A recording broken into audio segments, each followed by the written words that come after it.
আমাদের শয়নকক্ষে যেমন সূর্যালোক প্রবেশ করে না, তদ্রূপ মনকক্ষেও জ্ঞানের আলোক প্রবেশ করিতে পায় না। যেহেতু আমাদের উপযুক্ত স্কুল কলেজ এক প্রকার নাই, পুরুষ যত ইচ্ছা অধ্যয়ন করিতে পারেন, কিন্তু আমাদের নিমিত্ত জ্ঞানরূপ সুধা ভাণ্ডারে তার কখনো সম্পূর্ণরূপে উন্মুক্ত হইবে কি? যদি কোনো উদারচেতা মহাত্মা দয়া করিয়া আমাদের হাত ধরিয়া তুলিতে অগ্রসর হন, তাহা হইল সহস্র জনে বাধা বিঘ্ন উপস্থিত করেন। অর্থাৎ বেগম রোকেয়া যে সময়ে এই প্রবন্ধটি রচনা করেন, তখন স্ত্রী জাতিকে এমন একটা ঘরের মধ্যে বন্দি করে রাখা হতো বা ঘুমাতে দেওয়া হতো যেখানে একটু সূর্যালোক প্রবেশ করে না। তো সে কারণেই লেখিকা বলছেন যে আমাদের শয়নকক্ষে যেভাবে সূর্য আলো প্রবেশ করে না, অর্থাৎ আলো প্রবেশ করে না, তেমনি আমাদের অন্তরে মনকক্ষে মনের যে ঘরটা রয়েছে সেই ঘরেও কিন্তু আলো প্রবেশ করতে পারে না। কেন পারে না? কারণ আমাদের তো মেয়েদের স্পেশাল বলে তখন কোনো স্কুল কলেজ তো ছিল না। তাছাড়া পুরুষের তো কোনো লিমিট নেই, সে যতই ইচ্ছা অধ্যয়ন করছে, পড়াশোনা করছে। কিন্তু মেয়েরা কিন্তু পড়াশোনা করতো না। এবং যদি কেউ মহান মহান ব্যক্তি যদি মেয়েদের জন্য স্ত্রী শিক্ষা প্রসারের অগ্রসর হন, এগিয়ে আসেন, তাহলে সমাজের বেশিরভাগ মানুষ সেটায় বাধা উপস্থিত করে যে না, মেয়েদের জন্য এরকম কোনো স্টেপ নিলে হবে না। সহস্র জনের বাধা ঠেলিয়া অগ্রসর হওয়া একজনের কার্য নহে, তাই একটু আশার আলোক দীপ্তি না পাইতে পাইতেই চির নিরাশার অন্ধকার বিলীন হয়। সহস্র জনের বাধা ঠেলিয়া অগ্রসর হওয়া একজনের কার্য নহে, তাই একটু আশার আলোকে দীপ্তি পাইতে না পাইতে চির নিরাশার অন্ধকারে বিলীন হয়। স্ত্রী শিক্ষার বিরুদ্ধে অধিকাংশ লোকের কেমন একটা কুসংস্কার আছে যে তাহারা স্ত্রী শিক্ষা শব্দ শুনিলেই শিক্ষার কুফলের একটা ভাবী বিভীষিকা দেখাইয়া শিহরিয়া উঠেন। অশিক্ষিত স্ত্রীলোকের শত দোষ সমাজ অম্লান বদনে ক্ষমা করিয়া থাকে, কিন্তু সামান্য শিক্ষাপ্রাপ্ত মহিলা দোষ না করিলেও সমাজ কোনো কল্পিত দোষ শত গুণ বাড়াইয়া সে বেচারির ওই শিক্ষার ঘাড়ে চাপাইয়া দেয় এবং শত কণ্ঠে সমস্বরে বলিয়া থাকে, স্ত্রী শিক্ষাকে নমস্কার। অর্থাৎ কোনো মহান ব্যক্তি যদি স্ত্রী শিক্ষা প্রসারে অগ্রসর হয়েছেন, তখন সমাজের অধিকাংশ লোকে তাকে বাধা দিতে এগিয়ে এলো, কিন্তু সেই বাধাটা একজনের একার পক্ষে তো কাটানো সম্ভব নয়। তাই যেই মেয়েরা একটু আশা দেখেছিল না অমুক ব্যক্তির হাত ধরে আমরা শিক্ষা অর্জন করব, দেখতে না দেখতেই তাদের সেই আশাটা রূপান্তরিত হয় নিরাশায়, কারণ সমাজ তাকে এগোতে দেয় না। যেহেতু সেই ব্যক্তিটি একা, তাই সেই সমাজের ঠেলাটা সে কাটিয়ে উঠতে পারে না। এখানে আবার বলা হয়েছে যে অর্ধশিক্ষিত বা শিক্ষিত যা মহিলারা, তারা একটু সামান্য দোষ করলেও সমাজ যেন তাকে বাড়িয়ে বাড়িয়ে দেখায় এবং সেই অনুযায়ী বিচার করে এবং শেষে স্ত্রী শিক্ষাকে নমস্কার, অর্থাৎ তুমি শিক্ষিত বলেই তোমার এই দোষটা হলো, এরকম ভাবনা দেখায়। অপরদিকে যারা অশিক্ষিত, সেই মহিলারা হাজার দোষ করলেও মেয়ে তো শিক্ষিত নয় এই বলে কিন্তু কাটিয়ে ওঠা যায়। আজকালি অধিকাংশ লোকে শিক্ষাকে কেবল চাকুরি লাভের পথ মনে করে, মহিলাগণের চাকুরি গ্রহণ অসম্ভব। সুতরাং এই সকল লোকের চোখে স্ত্রী শিক্ষা সম্পূর্ণ অনাবশ্যক। অর্থাৎ যারা মনে করে যে শিক্ষা অর্জন করছি একমাত্র চাকরির উদ্দেশ্যেই, যেহেতু মেয়েরা হচ্ছে হাউসওয়াইফ, তো মেয়েদের তো সেই অনুযায়ী চাকরি গ্রহণ করার কোনো প্রয়োজন নাই। তো যেহেতু চাকরি গ্রহণ করার প্রয়োজন নাই, তাহলে স্ত্রী শিক্ষারও কোনো প্রয়োজন নাই, এরকম একটা ব্যাপার ছিল। আমাদের উচিত যে স্বহস্তে উন্নতির দ্বার উন্মুক্ত করি। এক স্থলে আমি বলিয়াছি, ভরসা কেবল পতিত পাবন, কিন্তু ইহাও স্মরণ রাখা উচিত যে ঊর্ধ্বে হস্ত উত্তোলন না করিলে পতিত পাবন হাত ধরিয়া তুলিবেন না। ঈশ্বর তাহাকেই সাহায্য করেন যে নিজে নিজের সাহায্য করে। God helps those that help themselves. তাই বলি, আমাদের অবস্থা আমরা চিন্তা না করলে আর কেহ আমাদের জন্য ভাবিবে না, ভাবিলেও তাহাতে আমাদের 16 আনা উপকার হইবে না। অর্থাৎ আমাদের ব্যাপারটা আমাদেরই দেখে নিতে হবে। স্ত্রী শিক্ষা গ্রহণ করবে কি করবে না সেটা স্ত্রীদেরই ব্যাপার, তাদেরই সেটা দেখা উচিত। এবং লেখিকা এক জায়গায় কোনো এক প্রবন্ধে বলেছিলেন যে ভরসা কেবল পতিতে পাবন। পতিত পাবন মানে ঈশ্বর, সেই ঈশ্বরের ওপরই নাকি ভরসা রাখলেই সব হয়। কিন্তু তিনি আরও বললেন যে ঊর্ধ্বে হস্ত উত্তোলন না করিলে পতিত পাবন হাত ধরিয়া তুলিবেন না। অর্থাৎ যদি আমরা হাতই না বাড়াই তাহলে ভগবানও কিন্তু আমাদের এগিয়ে নিয়ে যেতে পারবে না। তাই আগে আমাদের হাত বাড়াতে হবে। যদি আমরা ট্রাই না করি, আমরা যদি চেষ্টাই না করি, তাহলে কিন্তু ঈশ্বরও আমাদের কিন্তু এগোতে হেল্প করবে না। যেহেতু আমাদের অবস্থাটা আমরাই জানি, কেউ তো আমাদের আর এগিয়ে নিয়ে যাবে না, কেউ আমাদের জন্য ভাববেও না। আর যদি কেউ ভাবছে তাহলে কিন্তু তার মধ্যে তার স্বার্থটা লুকিয়ে আছে। আমাদের কিন্তু তাতে উপকার নাই, উপকার স্বয়ং যে ভাবছে। তাই আমাদের কথা আমাদেরই ভাবা উচিত। অনেকে মনে করেন যে পুরুষেরা উপার্জিত ধন ভোগ করে বলিয়া নারী তাহার প্রভুত্ব সহ্য করে। কথাটা অনেক পরিমাণে ঠিক। বোধহয় স্ত্রী জাতি প্রথমে শারীরিক শ্রমে অক্ষম হইয়া পরের উপার্জিত ধনভোগে বাধ্য হয় এবং সেই জন্য তাহাকে মস্তক নত করিতে হয়। কিন্তু এখন স্ত্রী জাতির মন পর্যন্ত দাস হওয়া দেখা যায়। যে স্থলে দরিদ্র স্ত্রীলোকেরা সূচিকর্ম বা দাসী বৃত্তি দ্বারা অর্থ উপার্জন করিয়া পতি পুত্র প্রতিপালন করে, সেখানেও ওই অকর্মণ্য পুরুষেরাই স্বামী থাকে। আবার যিনি স্বয়ং উপার্জন না করিয়া প্রভু সম্পত্তির উত্তরাধিকারিণীকে বিবাহ করেন, তিনিও তার স্ত্রীর উপর প্রভুত্ব করেন এবং স্ত্রী তাহার প্রভুত্বে আপত্তি করেন না।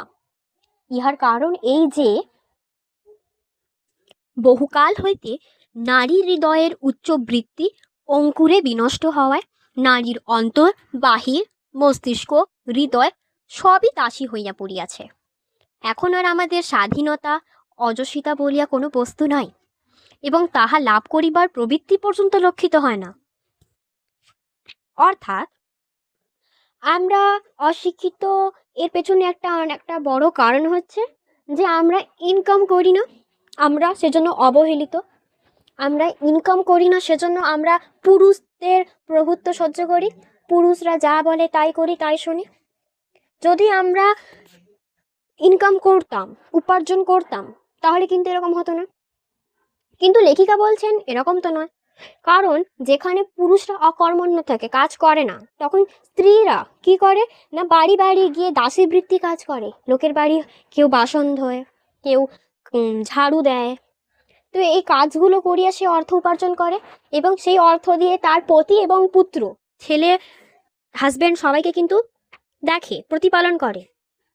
তো সেখানে তো আমরা স্বামী স্ত্রীকে বলছি না, সে অকর্মণ্য পুরুষই স্বামী থাকে। স্বামী কথার অর্থ হচ্ছে স্বামী, যে শাসন করে বা যে হেড থাকে বাড়ির, যার কথা আমরা শুনি। অ্যাকচুয়ালি প্রভু, আমরা ঈশ্বরকেও কখনো কখনো স্বামী হিসেবে বলে থাকি, বিকজ স্বামী কথার অর্থ হচ্ছে প্রভু। তো সেখানে প্রভু থাকে আমাদের সেই অকর্মণ্য স্বামী। আবার যিনি হয়তো নিজে উপার্জন করছেন না, কিন্তু বিয়ে এমন এক মহিলার সাথে করলেন, তার কিন্তু অনেক সম্পত্তি, সেখানেও কিন্তু স্বামীটা কিন্তু তার হাজব্যান্ড। এখন প্রশ্ন হইতে পারে, কি করিলে লুপ্তরত্ন উদ্ধার হইবে? কি করিলে আমরা দেশের উপযুক্ত কন্যা হইব?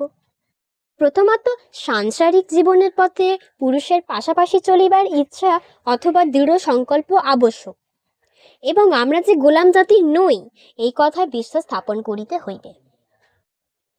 অর্থাৎ লেখিকা প্রশ্ন করছে যে আমরা এবার কি করি, যা হয়েছে আগে হয়েছে, এখন আমাদের কি করা উচিত, এখন কিভাবে স্ত্রী জাতির ক্ষমতাটা উদ্ধার হইবে? কি করিলে আমরা দেশের জন্য কিছু করতে পারবো? তো বলছে আমাদের কি করতে হবে শোনো। প্রথমে আমাদের করতে হবে যে আমরা যে সাংসারিক জীবনে যেভাবে আছি সেভাবে আছি, ঠিকই আছে। তার পাশাপাশি আমাদের পুরুষের সাথেও তাল মিলিয়ে চলতে হবে। এজন্য আমাদের মনে লাগবে একটা দৃঢ় সংকল্প যে আমি এটা করবই। আর আমাদের মাথায় এটাও ঢোকাতে হবে যে আমরা গোলাম জাতি নই, লোকের গোলামি করা আমাদের কাজ নয়। এটা আমাদের মাথায় গেঁথে নিতে হবে। পুরুষের সমকক্ষতা লাভের জন্য আমাদেরকে যাহা করিতে হয় তাহাই করিব। যদি এখন স্বাধীনভাবে জীবিকা অর্জন করিলে স্বাধীনতা লাভ হয়, তবে তাহাই করিব। অবশ্যই হইলে আমরা লেডি কিরানি হইতে আরম্ভ করিয়া lady magistrate, lady barrister, lady জজ সবই হইব। 50 বৎসর পরে লেডি ভাইসরয় হইয়া এদেশের সমস্ত নারীকে রানী করিয়া ফেলিব। উপার্জন করিব না কেন? আমাদের কি হাত নাই, না পা নাই, না বুদ্ধি নাই? কি নাই? যে পরিশ্রম আমরা স্বামীর গৃহকার্যে ব্যয় করি, সেই পরিশ্রমের দ্বারা কি স্বাধীন ব্যবসায় করিতে পারিব না? আমরা যদি রাজকীয় কার্যক্ষেত্রে প্রবেশ করিতে না পারি, তবে কৃষিক্ষেত্রে প্রবেশ করিব। ভারতে বর দুর্লভ হইয়াছে বলিয়া কন্যা দেয় কাঁদে মরি কেন? কন্যাগুলিকে সুশিক্ষিতা করিয়া কার্যক্ষেত্রেও ছাড়িয়া দাও, নিজের অন্ন বস্ত্র উপার্জন করুক। যদি বলো আমরা দুর্বল ভুজা, মূর্খ, হীনবুদ্ধি নারী, সে দোষ কাহার? আমাদের আমাদের বুদ্ধিবৃত্তির অনুশীলন করি না বলিয়া তাহা হীনতেজ হইয়াছে। এখন অনুশীলন দ্বারা বুদ্ধিবৃত্তি সতেজ করিব। যে বাহুলতা পরিশ্রম না করে হীনবল হইয়াছে, তাহাকে খাটাইয়া সবল করিলে হয় না? এখন একবার জ্ঞান চর্চা করিয়া দেখিত এ অনুর্বর মস্তিষ্ক সুতীক্ষ্ণ হয় কিনা। অর্থাৎ লেখিকা এখানে বলছেন যে পুরুষের সক্ষমতা লাভের জন্য আমরা যা করিতে পারবো তাই করিব।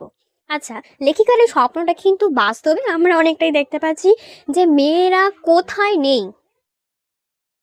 মেয়েরা অলমোস্ট এভরি ফিল্ডে রয়েছে এখন।